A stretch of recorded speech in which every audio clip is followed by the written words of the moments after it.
Tosse na infância e o terror dos pais. Estamos de novo aqui no RespiraCast, nosso podcast que fala sobre saúde de maneira geral, mas principalmente sobre saúde de via aérea. E hoje não vai ser diferente. Eu ouso dizer que se você assistir esse episódio até o final, curtir e compartilhar, sua família tem aí pelo menos 3 semanas sem tosse, sem gripe, sem resfriados. Com o Pneumo Luiz Marques. Olha, não pode acreditar muito nessa informação, porque a gente não faz milagre também, né? E temos aqui, né, o prazer hoje de receber a doutora Gabriela Pirace, pneumopediatra. É Pirace que pronuncia? Pirace, tá? Amazônia. Eu sempre mando a Pirace, olha, vai para a doutora Gabriela Pirace, pneumopediatra, né? A gente vai justamente aí, né, tentar desvendar essa questão da tosse mesmo, né? O terror dos pais, né, Diego? Isso, é o terror dos pais. Passei recentemente por isso, né? Eu tava contando com eles nos bastidores, né? E assim, isso angustia, né? E quando eu coloquei no stories do Instagram, muitos pais perguntam, meu Deus, doutor, não sei o quê. E aí isso leva até a nossa primeira pergunta, né, pra Gabriela. Gabriela, assim, nos bastidores a gente estava falando sobre contar tosse, né? Dizer, quantos dias está tossindo, etc. Você falou, meu Deus do céu, por que contar sobre tosse? E aí queria que você nos dissesse, então, que tosse é que na criança deve a gente pensar assim, poxa, eu tenho que ir num especialista ou num médico consultar para fazer uma avaliação? Primeiro agradecer o convite, é um prazer estar aqui, né, com um dos grandes nomes das vias respiratórias e agora incluindo os mini catarrentos, né, estarão presentes aqui no podcast, mas isso é muito interessante, né? Os parentes tendem muito, os cuidadores, a contar os dias de tosse. É importante sim, né? Uma tosse mais ali de 15 dias, 3 semanas, começa a chamar a nossa atenção, mas veja bem, 15 dias, né? Então aquela tosse que está ali pelo 5º, 6º dia, que a mãe já está ficando muito angustiada, eu sempre falo, mulher, ainda tá pouco, vixe, ainda tá pouco, calma aí que ainda demora um pouco, né? Então a gente ter esse conhecimento que não são 3, 4 dias, que a tosse demora um pouco mesmo a passar e que às vezes a gente fica contando e aí isso leva a gente a uma hipervalorização da tosse, né, do sintoma. E a gente sempre tem que lembrar que mais importante que a tosse são os fatores associados à tosse. O estado geral do paciente, a presença ou não de febre, a perda alimentar e principalmente se tem ou não falta de ar associada a essa tosse. É um parâmetro muito importante para a gente da pneumologia. Então, acredito que os fatores associados à tosse são mais importantes que a tosse em si. E, Gabi, é referente justamente a essa questão dessas alterações, desses fatores, né? O que eles poderiam indicar, às vezes, porque o pai, às vezes, tem uma mãe que está assistindo, ele vê assim, meu filho está tossindo e ele começou a não estar se alimentando direito, sei lá, ele está mais quietinho, mais hipoativo, né? Não está fazendo as coisas, não está gostando de brincar como ele brinca. Isso daí pode inferir que tem alguma infecção, alguma outra coisa assim, que a gente precisa se preocupar? Isso, geralmente a tosse inicia na criança com sintomas de via aérea superior, né? Ele inicia com uma febre, a famosa virose, né? Uma febre, sintomas nasais associados a uma tosse, que muitas vezes inicia seca e lá pelo 3º, 4º dia ela vai se tornando produtiva. A gente fala muito do estado geral em pediatria, né? Esses pacientes tendem a ter uma queda do estado geral na presença da febre e quando a febre passa, a mãe costuma dizer assim, nem parece que esse menino estava com febre, agora esse menino com febre, agora... Mas se isso não acontece, se ela percebe que, poxa, tá tossindo, tá tendo febre, a febre passou, esse menino não é assim, esse menino tá largado, ele não tá legal, isso é um sinal para ela procurar o atendimento e não ficar esperando muito tempo. Agora a criança passou a febre, tá bem, tá tossindo, a tosse piora à noite pelo gotejamento posterior, mas ele tá bem, estado geral bom, a gente consegue aguardar mais um pouquinho de tempo essa tosse, né? Essa tosse passar, não chama tanto atenção. Que é um mecanismo de defesa, né? A tosse. Isso a Gabriela colocou também, assim, que é mais o fator associado do que temporalidade, né? Até um tempo atrás a gente falava muito sobre essa questão de temporalidade, né? Mas assim, mudou tanto, né, o perfil de infecção. Realmente tem criança que 2 dias tu já olha assim, tá super mal. Então essa criança não vai contar dia para essa criança. É mais interessante esses fatores associados. Mas sobre temporalidade, a gente ainda usa, pelo menos, talvez não muito aqui na nossa região, porque a gente não tem as estações do ano bem definidas e tudo. Mas existe assim uma sazonalidade, vocês percebem lá da questão pediátrica. Eu falo da minha parte, não vejo mais. Antes a gente falava assim, em dezembro, época de chuva, poxa, vai ficar lotado. Agora não, parece que é o ano inteiro gente com otite, o ano inteiro gente com catarro, né? Os meninos de catarro. Como é que fica? Né? Exatamente. Que se tirar, morre, não sabe mais viver sem o catarro. Aí ele fala, mas eu quero não. Ele não sabe mais viver sem o catarro dele. Mas o que eu percebo da prática, gente, isso é percepção mesmo. Que antes da pandemia a gente tinha uma sazonalidade bem especial aqui. Começo do ano era horrível. Veio a pandemia, modificou. O ano após a pandemia, os 2 anos, mas o primeiro após, foi terrível pra gente da pediatria, né? A gente passou a pandemia ali relativamente bem, casos graves, mas não como foi dos adultos. Mas a volta da pandemia foi devastadora, porque essas crianças estavam em casa. Então eram pais que tiveram seus filhos na pandemia, não sabiam o que era creche, não sabiam o que era igreja, que é muita aglomeração, não sabiam o que era criança ficar doente toda hora. E aí eles pegaram essa porrada das crianças voltando para o convívio e adoecendo muito. Então foi um ano todo de muita doença grave. Também os estudos tentam ver que as grávidas ficaram mais em casa e por isso produziram menos anticorpos e passaram menos anticorpos a essa questão. E também surgiu uma questão de, será que esse contato da creche frequente é uma coisa chata, mas boa, que vai ali moderando o sistema imunológico para não levar a doenças tão graves? Ficou essa questão, mas aí a gente viu uma perda da sazonalidade, foi um ano terrível.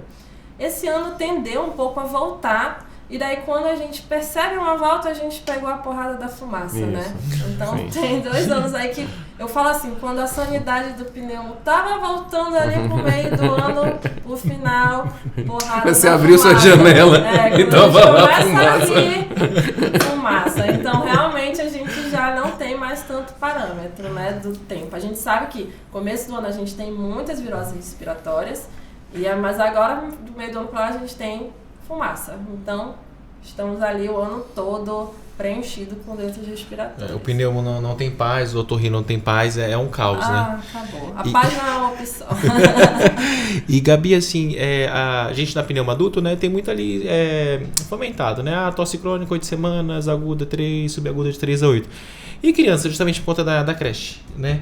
Tem como considerar quando que é uma tosse crônica, quando realmente é uma doença ou é por conta da creche, assim, tem como a gente conseguir diferenciar isso? Olha, nós não vamos conseguir patrocinadores de creche. Meu Deus. Não, a gente vai conseguir, tem uma aí, você sabe que eu tô falando, tá? Inclusive precisa. Aquela que coloca o menino a mão na terra, essas coisas. Essa mesmo que o meu filho tem. Mas quando a gente fala sobre tempo, a gente também leva um pouco de parâmetros do adulto, né? Alguns manuais falam 4 semanas, outros 8 semanas. O que é mais difícil na pediatria é que é muito recorrente, né? E aí a gente tenta pontuar se essa criança chegou a ficar 2, 3 dias bons. Não, doutora, ficou 2, 3 dias bons e depois de novo. Porque aí geralmente o que acontece em pediatria não é uma tosse crônica. Ele tá doente, fica ali tossindo 12, 13 dias, 3 dias bom de novo. Do outra virose, de novo. Daí quando a mãe vai percebendo, ele já está há muito tempo tossindo, mas na verdade ele teve várias reinfecções. Quando ele sinaliza febre, teve febre 1, 2 dias, tosse 12 dias, parou, ficou bem, aí ele teve uma febre de novo. A gente consegue notar mais esses novos episódios, mas quando não vem com febre, tem essa dificuldade, né? Então hoje a gente tem o mesmo parâmetro, mas com essa dificuldade da pediatria, que é muito comum ficar doente em pediatria. Então a gente fica meio ali tentando desvendar. Foi quadro novo ou ainda é a mesma tosse, né, do começo? É muito catarro, né? É muito difícil. É muito catarro, irmão. E nesses casos assim, tu tens uma... Não vou chamar de dica, mas uma recomendação médica, né? Como é que tu aborda essa fase ali do primeiro ano da criança na escola, o segundo ano... A gente, na otorrino, quando a criança vai ali antes dos 4 anos de idade, a gente tem uma métrica, a gente sabe que essa criança ela vai infectar mais e o fator de risco para otite média de repetição é muito grande, né? E aí eu recomendo para os pais, tira da creche, da escola, ou reduz pelo menos a exposição, vai dia sim, dia não, só de manhã, alguns não conseguem. E aí A outra coisa é melhorar o ambiente também, né? Falar, olha, limpa mais em casa, tira fatores que vão piorar esse sintoma. Consegue, assim, nos dizer como é que tu aborda mais ou menos esse primeiro ano e o que tu indica para os pais evitarem ou não, tipo, vai de peito aberto e vamos ir lá? Na verdade, eu falo assim, vá com conhecimento, vá sabendo que você vai pagar um mês e ele vai em poucos dias. Né? Eu acho que o conhecimento é uma arma super importante. Então, você saber, né, que vai ficar muito doente é importante. Outra questão, se tá demais, aí sim, tira pela saúde da criança e pela saúde mental dos pais. A gente sabe que tem uma hora que não dá mais, eu não aguento mais. E aí começa a mãe ter crise de ansiedade, a criança vai para a escola, ai meu Deus, ela já começou, vai começar tudo de novo. Então aí eu acho que é o momento já, se tem condições, se tem alguém para ficar em casa com a criança, eu acho que essa é a melhor opção. Outra dica que eu dou é que se você vai ter um bebê pequeno, tô grávida, vou ter meu bebê. Talvez esse seja o momento do seu mais velho ficar em casa, né? Porque aí o risco para esse bebê é muito grande, né? A gente sempre fala assim, poxa, se der, deixa o mais velho um tempinho em casa. Porque a gente sabe que um irmão mais velho tendo uma virose é uma coisa, e um bebê de 1, 2, 3 meses tendo uma virose já é outra coisa, né? Já evolui para uma bronquiolite ou algo assim. Então, a gente não pede para tirar de cara, mas a gente já vai notando, ó, é da creche, tem essa opção. E aí, eu falo assim, que tirar da creche ajuda eles e também me ajuda, né? Porque pra mim é muito mais prático, né? A gente sabe que vai ficar menos doente, mas não é a realidade de todo mundo poder tirar. Então, saber que vai ficar muito doente é importante. Agora, uma coisa assim que eu falo que é o principal, ficar muito doente é comum.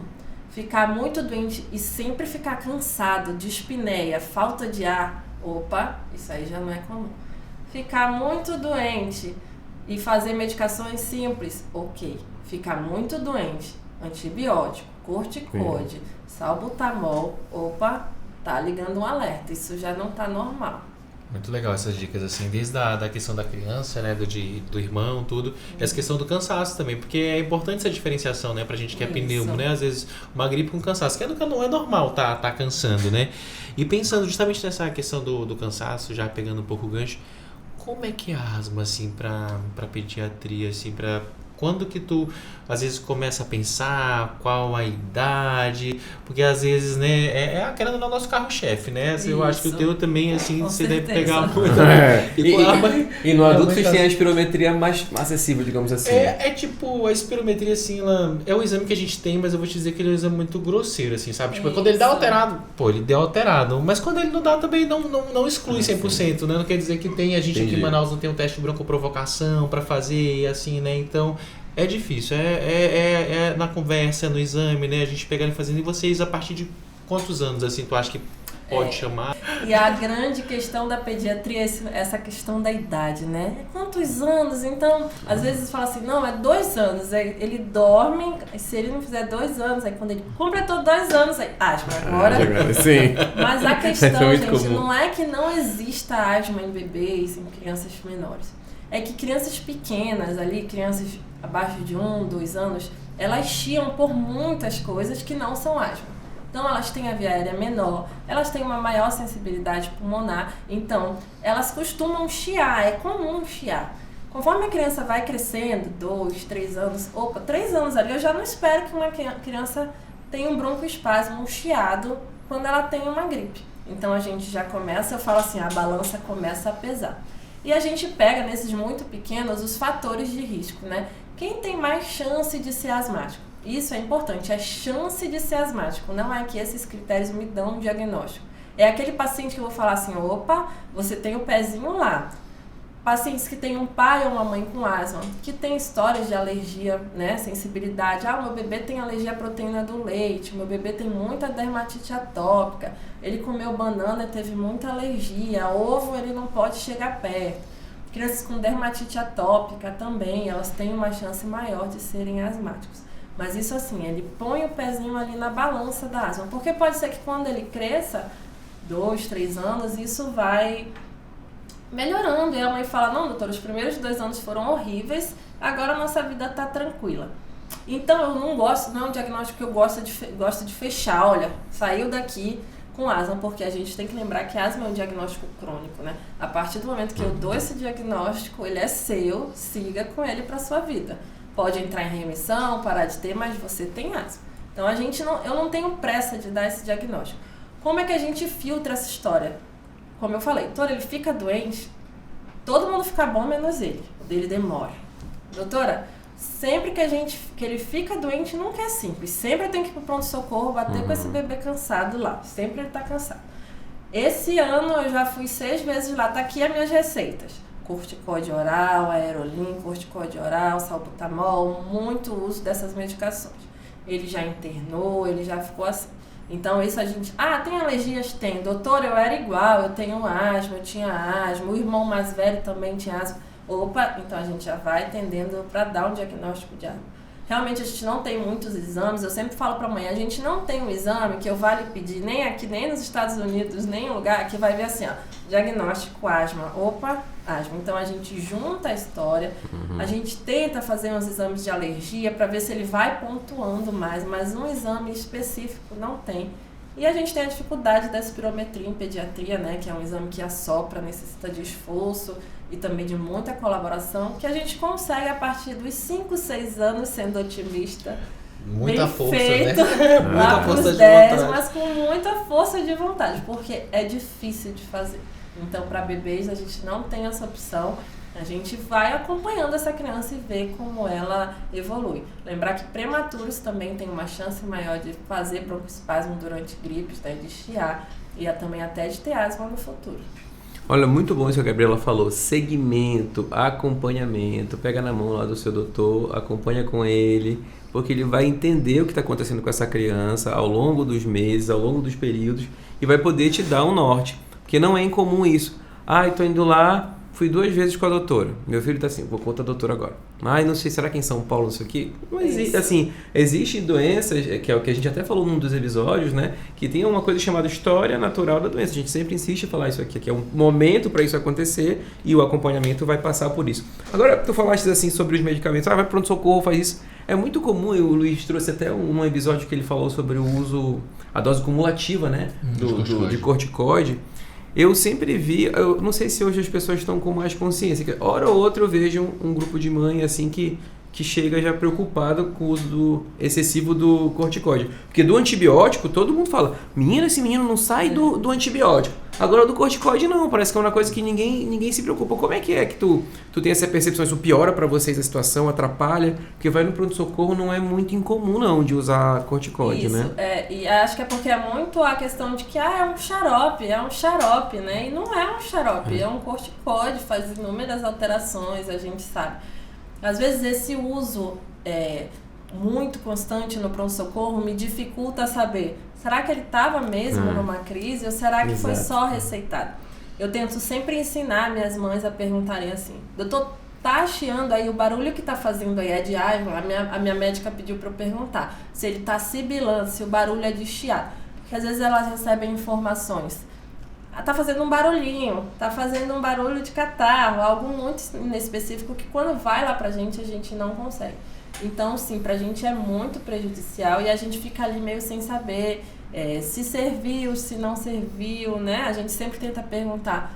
Quando usou, achou que respondeu bem, né? Quando usou, foi boa a resposta? E muitas vezes ela diz, não, achei que foi mesmo que nada e tal. Então, é muito difícil e é muito prejudicial, né? Porque elas usam e são receitadas e usam também com muita frequência, então acumula muita dose. Eu sempre falo assim, vocês não têm medo de dar o corticoide oral todo mês, 2 vezes no mês, mas passa uma bombinha, vocês têm medo. Sim. Eu não aceito isso na vida de vocês. Pior que é isso mesmo, é o medo da bombinha, né? É o que a gente já traz lá de trás. E Gabi, essa questão que o Diego até falou, né, da dose cumulativa do corticoide, era uma aula que eu estava assistindo, o cara falava justamente de 1.000 miligramas, né, de corticoide, osteoporose, glaucoma, Cushing, estrias, hipertensão e tal. Para criança, assim, às vezes usar muito corticoide, principalmente por via oral, né? Ou às vezes até injetável no pronto-socorro. Tem alguma alteração que a gente consiga ver, às vezes, na criança de uma forma aguda? Olha, isso aqui provavelmente é por conta do corticoide. A criança, ela sente esse impacto de altas doses de corticoide? A gente percebe muita alteração no metabolismo da questão do açúcar, o ganho de peso, né? E de forma aguda, a gente percebe uma criança muito irritada, mudança de humor, a mãe fala. Pois é que esse menino vira, fica que, meu Deus do céu, ninguém segura. Então, a curto prazo ainda tem essa questão da mudança do humor, da irritação. E a gente vê a longo prazo as crianças mesmo ficando com corticoides, tendo problemas, né, metabólicos referentes ao uso do corticoide. Então, isso acontece muito no asmático que nunca é tratado, né? Às vezes o asmático ele nunca recebe a orientação de que há um tratamento para a doença e não um tratamento só de crise.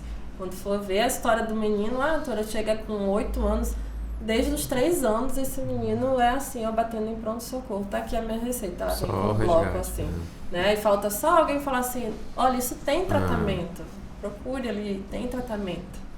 Não, isso daí é realmente, né? É a realidade, né? Que a gente vê, né? Muito xarope, pouca bombinha, né? Isso. Então a gente vê muito isso. Adorei essa frase. Mas muito xarope, pouca bombinha. Resumo da vida. Vamos resolver a sua vida em uma frase. Muito xarope e pouca bombinha. É surreal, mano. Se eu fico olhando assim, às vezes vem assim, tipo, o adulto mesmo, né? A gente, ele é muito do... Olha só, a gente tava até conversando sobre um paciente.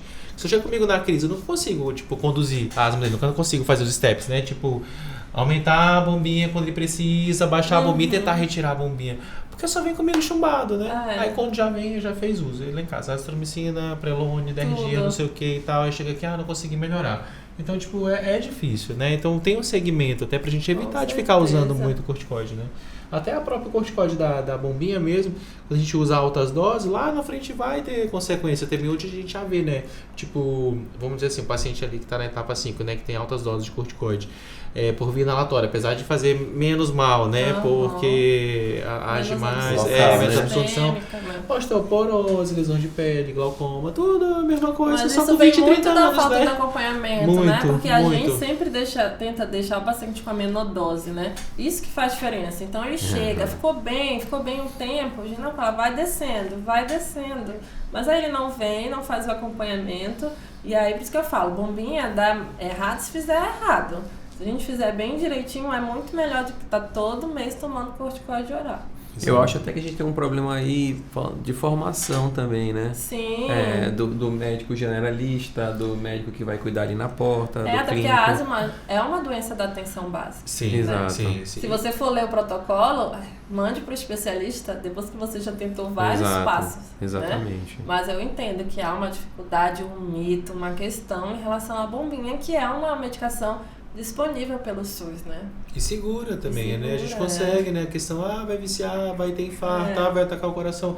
Gente, é pior ele ficar tendo crise de falta de ar, ficar tuchando corticoide nele do que ele E não funciona, a bombinha não funciona. Olha, 99%, vou deixar 1% aí, dos que não funcionam, pode conferir a técnica, tá errado. Tá fazendo errado. Sim. A maioria. Eu falei sobre essa questão de formação, porque vocês recebem pacientes que eu encaminho, né? E às vezes eu até inicio uma bombinha e falo, volta com o pneu, eu tento explicar ali como fazer, com as crianças, na verdade, com o espaçador, né? E tento orientar para ir com o pneu para fazer essa avaliação de como vai evoluir, como vai fazer o desmame, etc, né? Agora, uma coisa que eu vejo assim, dos pais... é que quando você, não sei se vocês percebem isso, mas quando o tratamento vai bem, parece que vai se afrouxando outras coisas, né? Porque também tem a questão ambiental. Eu queria que tu falasse um pouquinho, porque pra mim falou em asma, eu lembro, vai nadar, põe esse menino pra nadar, né? Não tem um negócio assim? Que o pulmão dele vai ficar bom e não precisa usar mais nada. Não, e sempre tem um jabuti no meio. Não, porque depois que eu tomei do não sei o que lá, da casca do jabuti, eu pesquisei e não achei, mas o jabuti é bem indicado por aí. Bom, então, ele resolve, então vamos lá. Sobre jabuti e natação para asma, o que a doutora Gabriela pode falar? Bom, o que eu posso falar é, a asma é uma doença muito frequente, né? Cerca de 1/4 da população. E a gente tem que fazer o controle ambiental. Aí vem uma questão assim, a casa tem que estar sempre limpa, livre de poeira, mofo, ácaro. E eu falo assim, cuidado, sempre limpa com os produtos certos. Às vezes elas colocam muito cloroativo. Água sanitária é um crime, assim. Piora muito o paciente. Então, a casa muito limpa, mas atenção aos produtos, né? Fumaça. Gente, o cigarro, fumante passivo, crianças que são fumantes passivas, né? É muito ruim. Responde pior ao tratamento, é mais difícil chegar no controle. Então, essa questão é muito importante, né? Tentar revirar a casa, achar um mofo atrás de guarda-roupa, embaixo da cama, é super importante. Sobre a natação, às vezes a natação, acho que pela respiração que ela demanda, né, criou-se esse mito, né? E aí, porque expande o peito. Mas o que a gente sabe asmático precisa fazer esporte, é um dos pilares do tratamento. Então, aquele atestado para o menino sair da educação física é um crime, né? Sim. Uma coisa é tu afastar ele ali 10, 15 dias durante a crise, o outro é tu tirar ele para... Aquilo é um crime. Esse paciente ele tem que fazer atividade física. E qual atividade física? A que ele fizer. A que ele for, fui, gostei de lutar, gostei de correr, gostei de fazer funcional, foi isso aqui que eu quero fazer, futebol, é isso aqui que eu quero fazer sempre, é isso.